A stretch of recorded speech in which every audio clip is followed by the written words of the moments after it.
રેખા માલકાની અને જોઈએ આજના સમાચાર। મોડાસામાં શાંતિપૂર્ણ રીતે મહોરમ પર્વની ઉજવણી। અરવલ્લી જિલ્લાના મોડાસા શહેરના મુસ્લિમ વિસ્તારમાં મહોરમ પર્વની શાંતિપૂર્ણ ઉજવણી કરવામાં આવી। કરબલાના મેદાનમાં પોતાના 72 સાથીઓ સાથે માનવતાના મૂલ્યો અને ઇસ્લામના સિદ્ધાંતો ખાતર શહીદી વહોરનાર હઝરત ઇમામ હુસૈન અને હસન અને તેમના પરિવાર સહિતની યાદમાં મહોરમ પર્વ મનાવવામાં આવે છે। અખાડાના ઉસ્તાદો દ્વારા વિવિધ કર્તવ્યો બતાવવામાં આવે છે। મોડાસામાં સરકારી તાજિયા અને કસ્બા તાજિયાને ઘોરી ચોક થઈ મૂચીવાડા સૂકા બજાર ધોબી ઢાળથી માજુમ નદીના કિનારા તરફ લઈ ઠંડા કરવામાં આવે છે। 9મી અને 10મી 2 દિવસ લોકો મોટી સંખ્યામાં મહોરમના દર્શન કર્યા હતા।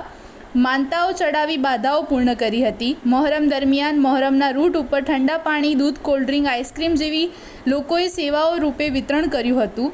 કાયદો અને વ્યવસ્થા જાળવવા અરવલ્લી જિલ્લા પોલીસે ચુસ્ત બંદોબસ્ત ગોઠવ્યો હતો।